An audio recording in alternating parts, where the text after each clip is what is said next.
I am the Tofu Golem. Please enjoy the video. You start by verifying permissions and basic licensing. This avoids access roadblocks later. Next, open the team and channel where you want files to live, then click the plus icon to add a tab. Choose SharePoint and either pick an existing site or point to a specific document library so documents appear in context.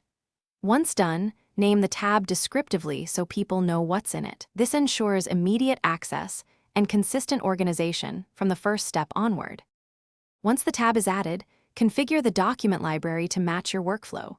Create columns, set default views, and add metadata to make files discoverable.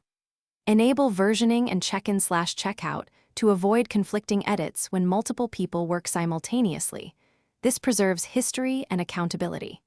Then, instruct users to click Sync in SharePoint to map the library into File Explorer or MacFinder for offline work and faster file handling. Make sure to explain how to resync. You wrap up by embedding collaboration and automation.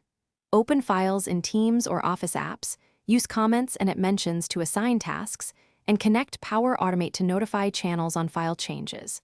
Once automated, monitor activity using site usage and library alerts so processes stay efficient.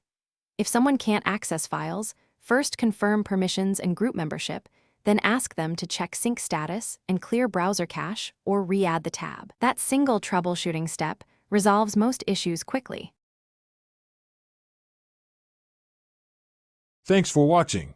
Consider subscribing if we helped you today.